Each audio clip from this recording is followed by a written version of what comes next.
Hello विद्यार्थी मित्रों, उदाहरण 6.5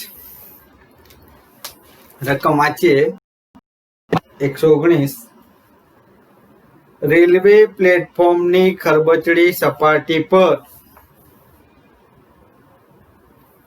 रेलवे प्लेटफॉर्मनी खरबचड़ी सपाटी पर एक बहन पतरानी पेटी घसड़े छे। तेणी 10 मीटर अंतर सुधी 100 न्यूटनનું બળ લગાડે છે, અચળ બળ લગાડે છે। ત્યારબાદ થાકની માત્રા વધતા તેમણે લગાડેલ બળ રેખીય રીતે ઘટે છે, એટલે અંતરના સમપ્રમાણમાં ઘટે। બળ અને અંતર એકબીજાના સમપ્રમાણમાં ઘટે। જો બળ અને અંતર એકબીજાના સમપ્રમાણમાં હોય તો આલેખ કેવો મળે? સુરેખ મળે, બરાબર છે। અને બળ ઘટીને 50 ન્यूटन થાય। પતરાની પેટીએ કાપેલ કુલ અંતર 20 મીટર છે। બેને લગાડેલ બળ અને 50 ન્यूटन જેટલા ઘર્ષણ બળ અને 50 ન્यूटन જેટલા ઘર્ષણ બળ સ્થાનાંતર દર્શાવતો આલેખ દોરો। બંને બળો વડે 20 મીટર અંતર સુધી થયેલ કાર્ય શોધો। અહીં એક બાહ્ય બળ લાગે છે, બેન વડે લગાડાતું બળ। તો અહીં બાહ્ય બળ 10 મીટર સુધી બળ કેવડું છે? 100 ન્यूटन। પછી અંતર સાથે શું થાય? નિયમિત રીતે ઘટે અને 50 ન્यूटन થાય। કેટલું થાય? આજે જે 50 ન્यूटन છે, આજે બળ છે 50 ન્यूटन છે। નિયમિત રીતે ઘટે, રેખીય રીતે ઘટે, એટલે આ આલેખ કેવો મળે? સુરેખ મળે છે આપણને। તો પછી 10 મીટર પછી બળમાં રેખીય રીતે ઘટાડો થાય અને બળ કેટલું? 50 ન્यूटन થાય, એટલે આ બળ વિરુદ્ધ અંતરનો આલેખ છે। અહીં ઘર્ષણ બળ 50 ન્यूटन છે, ઘર્ષણ બળ F બરાબર 50 ન્यूटन છે, જે બળની વિરુદ્ધ દિશામાં છે, જે બળ F ની વિરુદ્ધ દિશામાં છે। આ બળ F છે તો બળ F ની વિરુદ્ધ દિશામાં છે। આથી તેને તે ઋણ વડે દર્શાવે છે, ઋણ અક્ષ પર। આથી તેને ઋણ અક્ષ પર દર્શાવે છે, આથી તેને ઋણ અક્ષ પર દર્શાવે છે।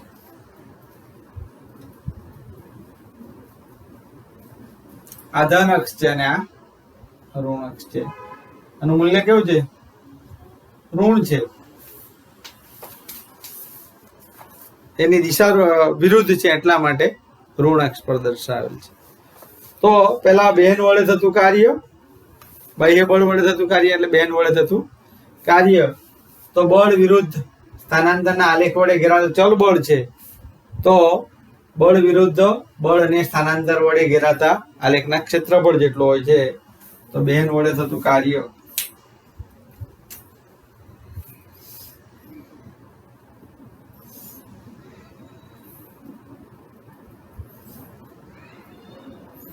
બેન વડે એટલે બાહ્ય બળ વડે થતું કાર્ય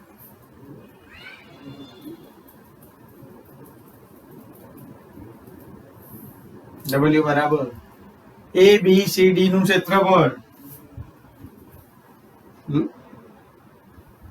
લંબચોરસ ABCD નું ક્ષેત્રફળ આ 10 મીટર છે અને આ 100 છે, એટલે લંબચોરસ ABCD નું ક્ષેત્રફળ।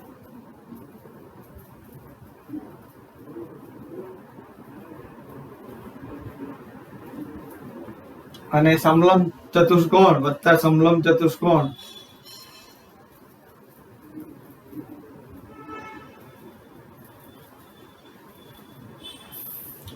કયા છે? DCEI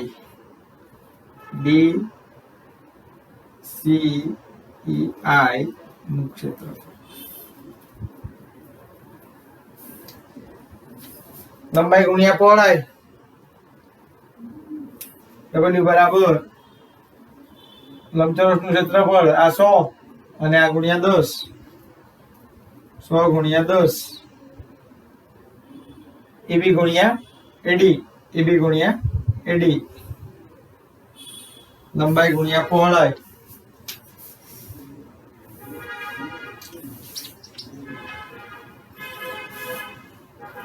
AB ગુણ્યા AD વત્તા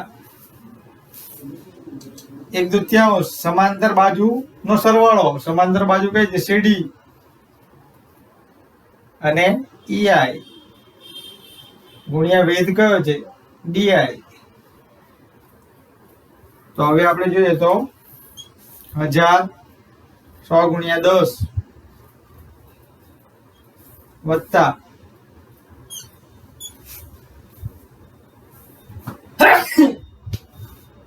CD બરાબર 100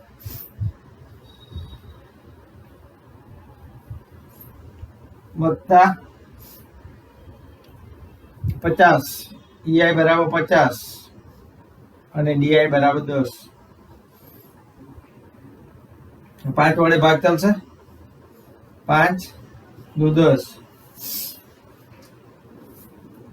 1000 વત્તા 150 ગુણ્યા 5, 15 પંજા 75, 750 એટલે 1750 જૂલ. બેન વડે થતું કાર્ય 1750 જૂલ. અને અવરોધક બળ વડે થયેલ કાર્ય, ઘર્ષણ બળ વડે થતું કાર્ય,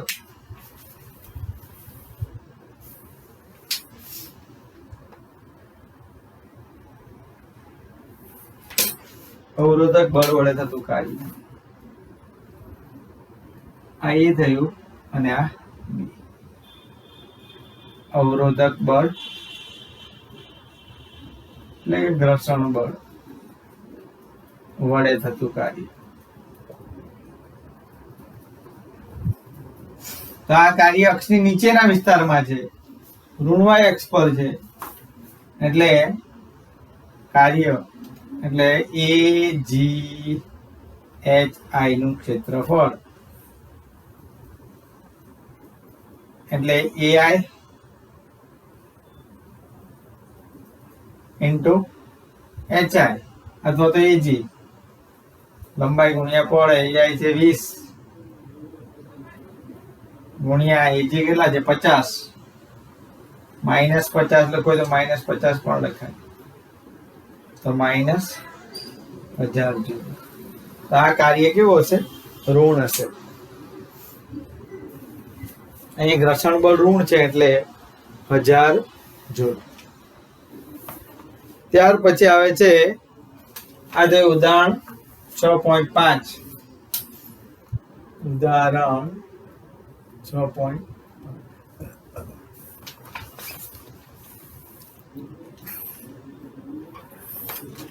ઉદાહરણ 6.6 પેજ નંબર 120. ઉદાહરણ 6.6 પેજ નંબર 120.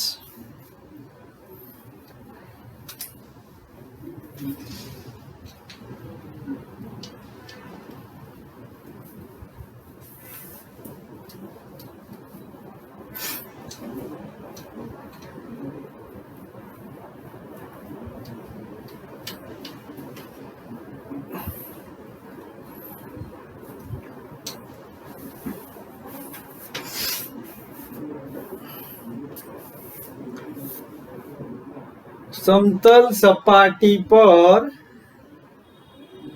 VI બરાબર 2 મીટર પર સેકન્ડની ઝડપથી ગતિ કરતો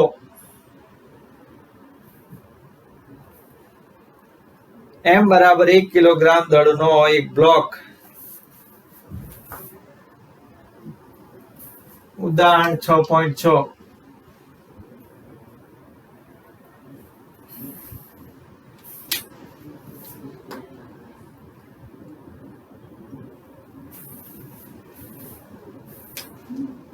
સમતલ સપાટી પર VI બરાબર 2 મીટર પર સેકન્ડની ઝડપ, VI બરાબર 2 મીટર પર સેકન્ડની ઝડપથી ગતિ કરતો M બરાબર 1 કિલોગ્રામ દળનો બ્લોક, M બરાબર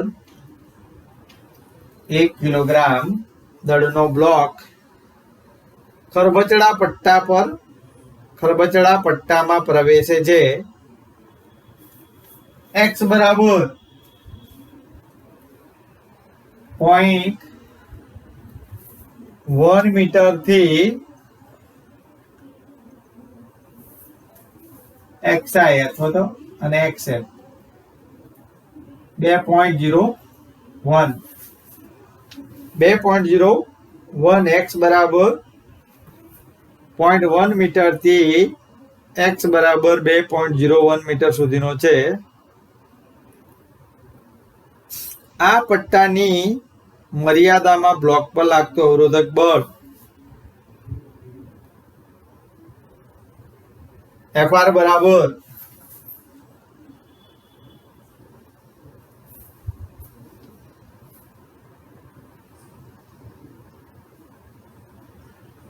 Fr એ x ના વ્યસ્ત પ્રમાણમાં છે. Fr બરાબર -k/x,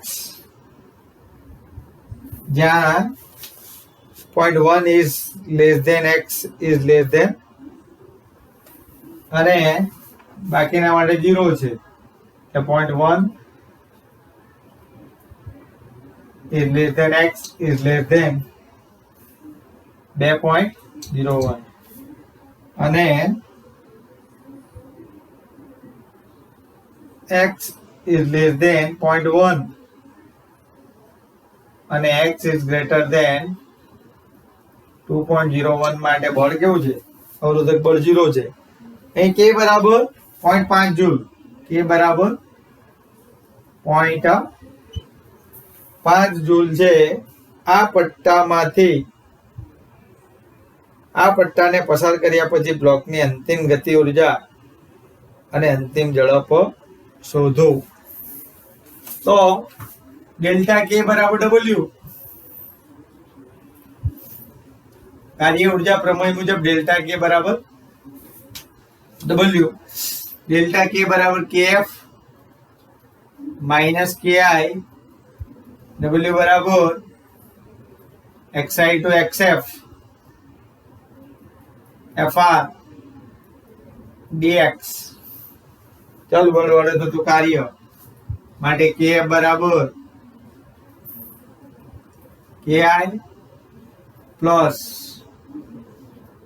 xi બરાબર કેટલા છે? 0.1, xf બરાબર 2.01 minus k upon x dx.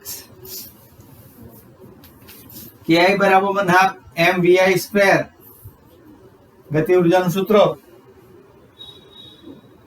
Minus કે અચળ છે. સંકલન કોનું કરવાનું છે આપણે?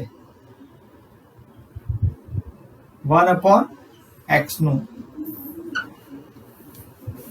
તો 1/x નું સંકલન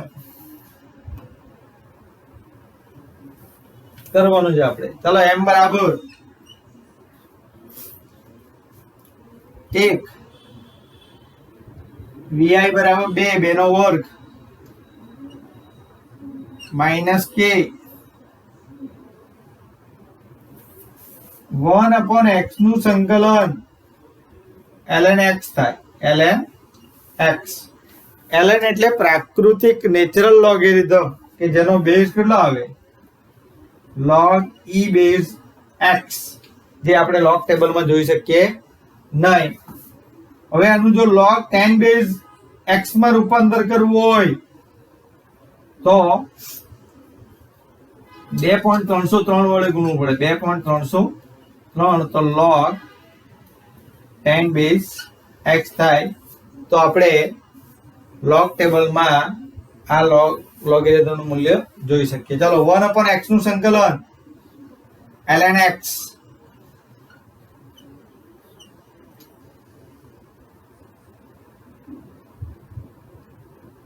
.1 2.0 અપર લિમિટ પહેલા, પછી લોઅર લિમિટ. 2 દુ 4, 4/2 એટલે 2 માઇનસ k બરાબર લખી દેવો હોય તો 0.5, અત્યારે નથી લખતા. ચાલો કે અત્યારે નથી લખતા આપણે. ln x तो ln 2.01 અપર લિમિટ પહેલા પછી લોઅર લિમિટ તો લોઅર લિમિટ કેટલી છે ln 0.1 log x minus log y આવું તમે ભણી ગયા હશે ના ભણ્યા હોય તો આ સ્વીકારવાનું આપણે અત્યારે log x minus log y બરાબર log x upon y તો અહીંયા આ બાદબાકી છે એટલે ભાગાકાર થશે k બરાબર 0.5 k બરાબર 0.5 ln 2.01 ભાગ્યા x upon y y તરીકે શું છે 0.1 એટલે k બરાબર 2 minus 0.5 ln 0.1 વડે ભાગીએ તો ln 20.1 હવે આને નેચરલ લોગેરિધમ માં જો આપણે જોવું હોય તો અહીંયા 2.303 વડે આપણે ગુણવું પડે 2.303 2.202 નહીં પણ 303 વડે ગુણવું પડે આનું લોગમાં રૂપાંતર કરવા માટે 1 upon x નું સંકલન ln x થાય એ અત્યારે આપણે સ્વીકારી લેવાનું છે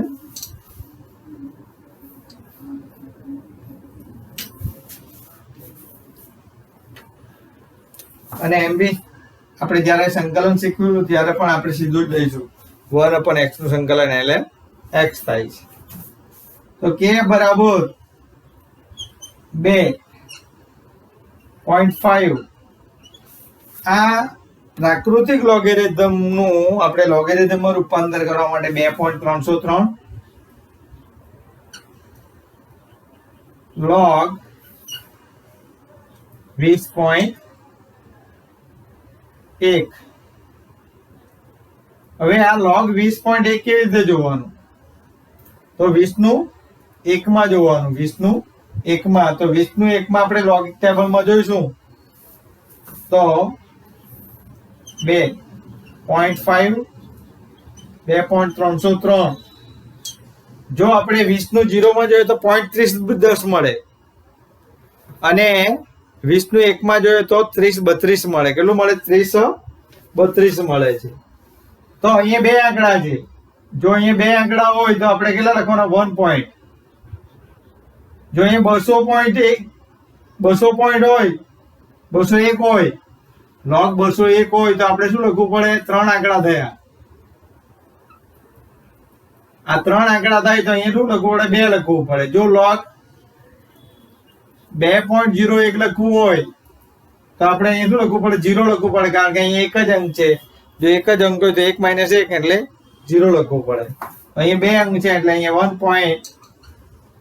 1.20 નું 1 માં જોવાનું તો 20 નું 1 માં જોઈશું તો આપણને 3032 મળશે log ટેબલ માં હવે આનો ગુણાકાર કરીએ તો 1 આનો ગુણાકાર કરીએ તો આશરે 1.5 મળે એટલે k બરાબર આપણને 2 minus 1.5 એટલે 0.5 જૂલ મળે છે કેટલું મળે છે 0.5 જૂલ મળે છે હવે જેવી રીતે ki બરાબર 1/2 m vi સ્ક્વેર તે જ પ્રમાણે kf બરાબર 1/2 m vf સ્ક્વેર તો vf સ્ક્વેર ને કરતા બનાવીએ તો શું થાય vf સ્ક્વેર બરાબર vf સ્ક્વેર બરાબર 2kf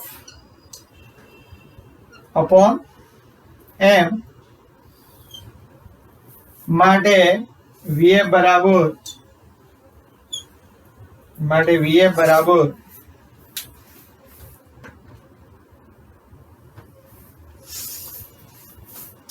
अंडर रूट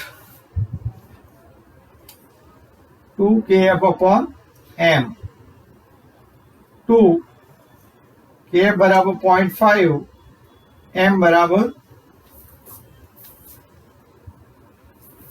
1 किलोग्राम તો આનું વર્ગમૂળ લઈશો તમે તો 2.5 નું વર્ગમૂળ 2.5 નું વર્ગમૂળ કેલ્ક્યુલેટર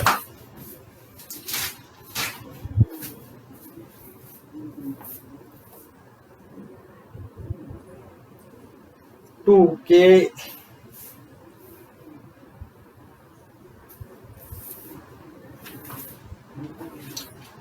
2.5 નું વર્ગમૂળ લેવાનું છે. જે જવાબ આવે એ તમારો ફાઇનલ જવાબ મીટર પર સેકન્ડ.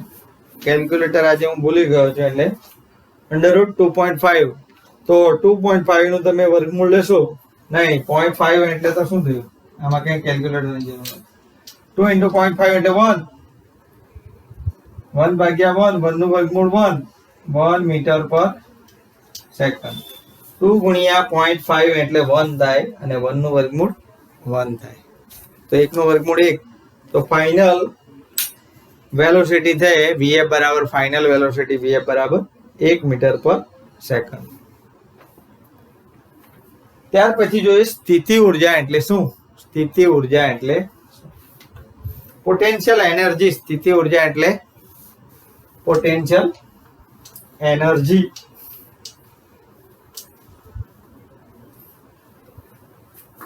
પોટેન્શિયલ શબ્દનો અર્થ થાય ક્રિયા કરવાની ક્ષમતા અથવા તો ક્રિયા કરવાની શક્યતા. પોટેન્શિયલ શબ્દ એટલે ક્રિયા કરવાની ક્ષમતા અથવા તો ક્રિયા કરવાની શક્યતા. સ્થિતિ ઉર્જા એટલે સંગ્રહિત ઉર્જા. આજે પૃથ્વી છે એ સળંગ નથી પણ પૃથ્વીમાં તિરાડો હોય છે બરાબર છે. મોટી મોટી તિરાડો હોય છે અને પૃથ્વીના આ જે બધા પોપડાઓ છે એકબીજા સાથે આ તિરાડો એ સ્પ્રિંગની જેમ કામ કરે છે. તો આ તિરાડોમાં ઉર્જા સંગ્રહિત હોય છે. જ્યારે આ તિરાડો એકબીજા સાથે મળવાનો પ્રયત્ન કરે છે અથવા તો બરાબર ત્યારે શું થાય આ પોપડાઓ હલે છે અને ધરતીકંપ થાય છે. પોપડાઓ હલે છે અને શું થાય છે ધરતીકંપ થાય છે. આપણે ચોપડીના શબ્દ જોઈએ તો શું કહેવાય છે પૃથ્વીની સપાટી એકધારી નિયમિત નથી પરંતુ તે અસતત અને અમુક જગ્યાએ ભંગાણવાળી છે જેને તિરાડો અથવા તો ફોલ્ટ લાઈન કહે છે. પૃથ્વી પર ઘણી બધી ફોલ્ટ લાઈન આવેલી છે. તમે ગૂગલ સર્ચ કરે તો તમને ઘણી બધી ફોલ્ટ લાઈન જોવા મળે. આ તિરાડો પૃથ્વીના પોપડાઓ વચ્ચે દબાયેલી સ્પ્રિંગની જેમ હોય છે જે ખૂબ જ સ્થિતિ ઉર્જા ધરાવે છે. જ્યારે આ તિરાડો એકબીજા સાથે ફરીથી ગોઠવવાનો પ્રયત્ન કરે ત્યારે ધરતીકંપ થાય છે. ત્યારે શું થાય છે ધરતીકંપ થાય છે. તો આ જે ઉર્જા છે એ બહાર આવે છે ધરતીકંપ સ્વરૂપે બહાર આવે છે. હવે આપણે જોઈએ તો સ્થિતિ ઉર્જા એટલે શું તો પદાર્થના સ્થાન એટલે કે પદાર્થની સ્થિતિ અને ગોઠવણી એટલે કે સંરચના. પદાર્થના સ્થાન કે પદાર્થની સંરચનાને કારણે પદાર્થમાં રહેલી કાર્ય કરવાની ક્ષમતાને પદાર્થની સ્થિતિ ઉર્જા કહે છે. પદાર્થની સ્થિતિ ઉર્જા કહે છે.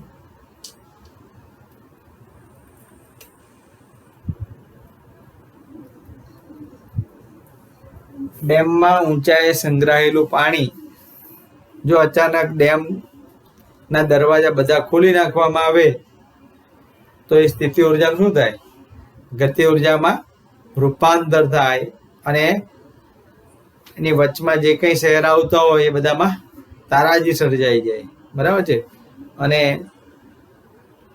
ઘણું બધું નુકસાન થાય. તો આ સ્થિતિ ઉર્જા ટાંકીમાં સંગ્રહાયેલું પાણી એ શું ધરાવે સ્થિતિ ઉર્જા. આપણે નીચે નળ ખોલીએ તો એનું ગતિ ઉર્જામાં રૂપાંતર થાય. તો એના સ્થાનને કારણે અથવા તો તેની ગોઠવણીને કારણે બંદૂકમાં ગોઠવાયેલી ગોળી સ્પ્રિંગ દબાવે ટ્રિગર એટલે શું થાય આ સ્પ્રિંગની સ્થિતિસ્થાપકીય સ્થિતિ ઉર્જામાં સંગ્રહાયેલી હોય છે અને જ્યારે એ છટકે ત્યારે શું થાય એનું ગતિ ઉર્જામાં રૂપાંતર થાય છે.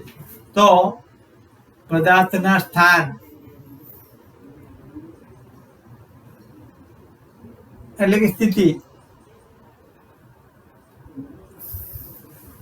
પદાર્થના સ્થાન અને સંરચના એટલે કે ગોઠવણી ને કારણે તેમાં રહેલી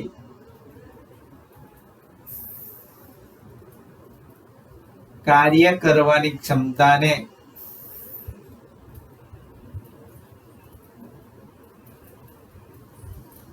પદાર્થની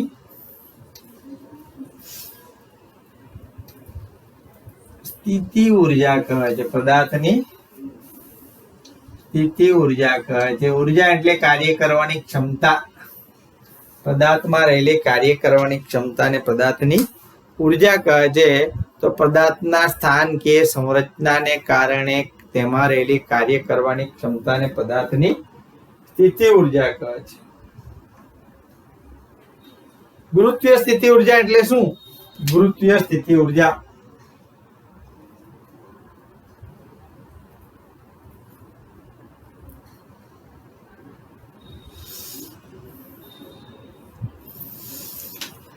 પદાર્થ પર લાગતા ગુરુત્વાકર્ષણ બળ mg અને પૃથ્વીની સપાટી એટલે પૃથ્વીની સપાટી આપણે સંદર્ભ સપાટી લઈએ છીએ.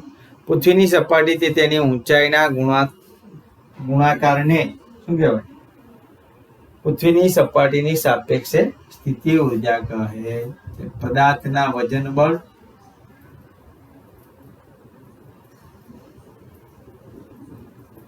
mg અને સંદર્ભ સપાટી એટલે પૃથ્વીની સપાટી તેની ઊંચાઈ h ના ગુણાકારને પદાર્થની ગુરુત્વીય સ્થિતિ ઉર્જા કહે છે.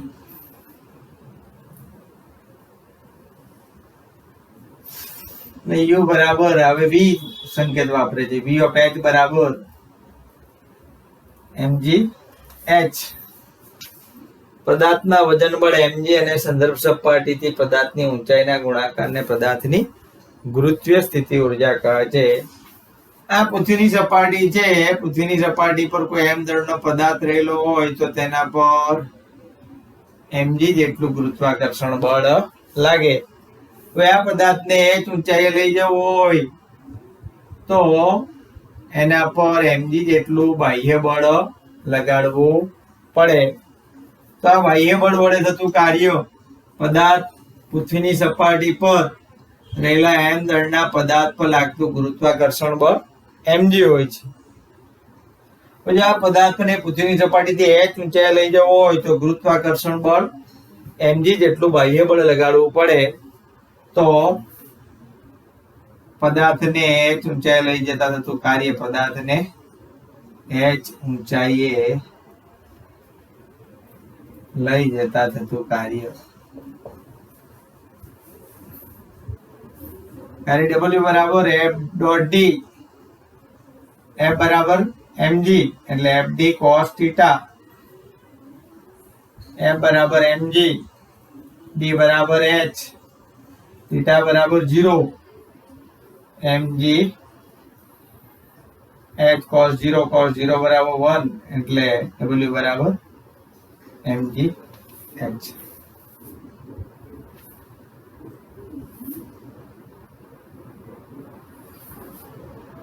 હવે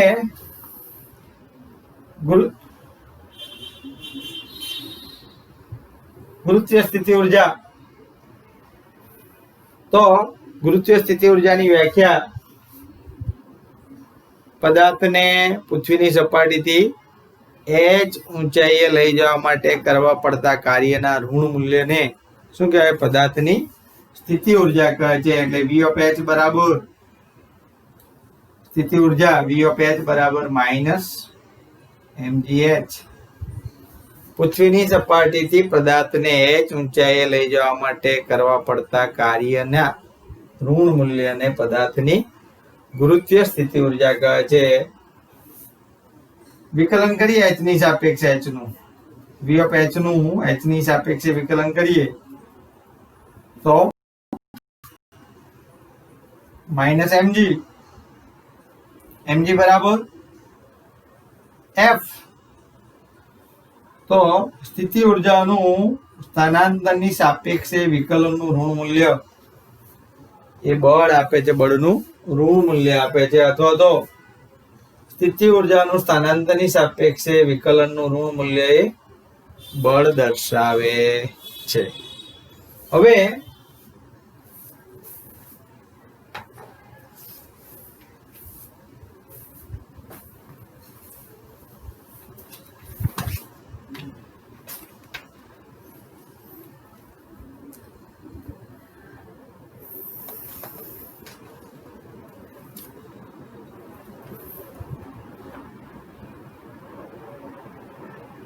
જ્યારે દડાને મુક્ત પતન કરવામાં આવે